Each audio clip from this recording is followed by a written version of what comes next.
saya mengambil ini bahwa Ishak, kalau kita lihat dalam kejadian sebelumnya, kejadian ini juga terjadi bagi Abraham. Tapi kita melihat bahwa begitu sabarnya Abraham menghadapi Abimelek. Dan berkelanjutan kepada Ishak pun mengalami hal ini. Ternyata contoh teladan dalam keluarga adalah kepala keluarga, suami istri, itu akan menurun kepada anak-anak. Dan ini terjadi juga bagi Ishak. Dengan sabar, dia tidak melayani orang Filistin itu dengan emosi, dengan membalas pertengkaran, karena dia yang menggali air itu, tapi tetap diakui oleh orang-orang Gerar. Nah, di sini kita melihat bahwa kesabaran itu kesabaran itu akan dinikmati oleh orang-orang yang melakukan hal ini. Karena kita melihat bahwa Tuhan berjanji kepada Abraham, ya kalau Abraham berkati, orang-orang sekitarnya diberkati. Ya, jadi sumbernya adalah Abraham. Dan ini terjadi juga bagi Ishak. Kesabaran itu ada hasilnya. Kemudian Ishak mendapatkan air yang sungguh luar biasa. Sebagaimana jika hidup bersama dengan Tuhan, ini juga dialami oleh Ishak, sehingga ia mendapatkan sumber air itu boleh bebas, istilahnya mereka pergunakan dengan hamba-hambanya yang lain. Keleluasaan untuk mempergunakan air, itu air sangat penting dalam hidup ini. Makanya Tuhan mengatakan, akulah air hidup. Barang siapa yang minum air dunia ini tidak akan puas, tapi bersama dengan Tuhan, sang sumber air itu, kita dapat mendapatkan kepuasan. Dan ini terjadi bagi Ishak. Ya, akhirnya dia merasa lega.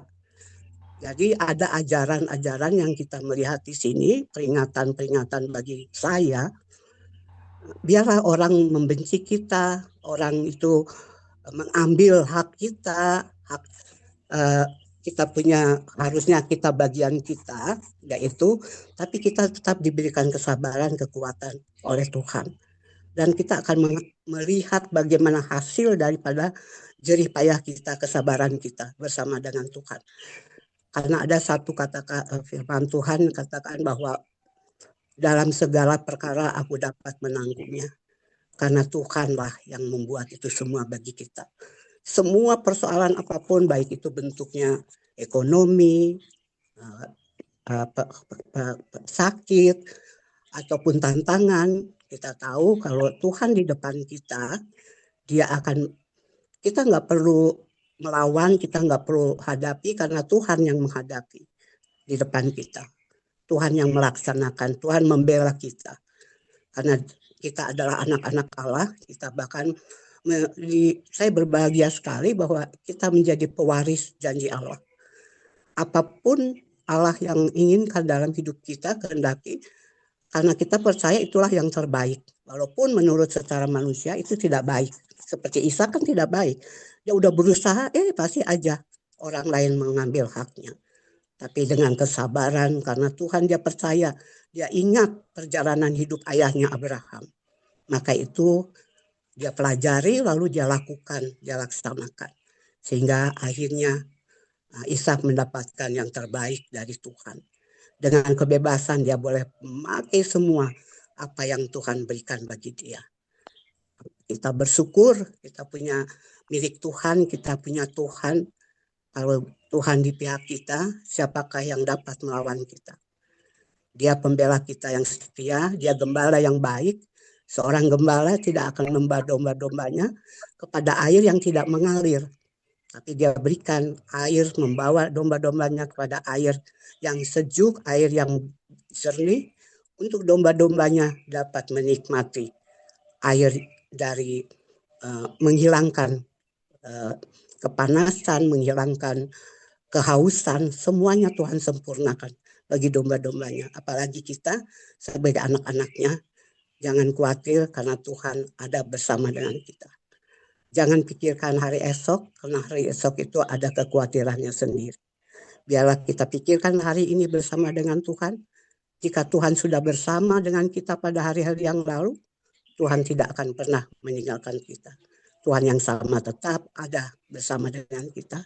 Sebagaimana Tuhan bersama dengan Abraham, Tuhan bersama dengan Ishak, Tuhan juga bersama dengan kita anak-anaknya. Tetap setia, tetap taat, tetap mengasihi Tuhan, walaupun ada tantangan dan pergumulan. Dengan kesabaran, kita akan menikmati yang terbaik dari Tuhan. Kiranya firman dan renungan ini boleh menjadi kekuatan bagi kita, penghiburan, peringatan bagi kita, kesabaran, akhirnya memperoleh kemenangan. Tuhan menyertai kita. Mari kita berdoa. Bapa Surgawi, kami mengucap syukur untuk firman yang telah kami terima pagi hari ini. Biarlah Tuhan menjadi firman-Mu menjadi pelita bagi kaki kami, kekuatan bagi kehidupan kami, terang bagi kaki kami, supaya kami dapat menjalaninya dengan penuh kemegahan karena Tuhan bersama dengan kami. Kami bangga karena kami punya Yesus yang selalu tetap menyertai kami. Apapun masalah pergumulan yang kami hadapi, kalau kami sabar dengan kasih-Mu Tuhan, semuanya dapat kami atasi. Dan kemenangan demi kemenangan, kami dapat menikmati dan terima karena Tuhan menyertai kami. Biarlah Tuhan yang memberikan selanjutnya penjelasan yang baik, yang benar seperti apa yang Tuhan kehendaki bagi anak-anak-Mu yang tergabung dalam persekutuan doa subuh ini, supaya termeterai firman Tuhan menjadi pegangan bagi kami. Di dalam nama Tuhan Yesus, kami naikkan doa dan syukur kami kepada Bapa di sorga. Amin.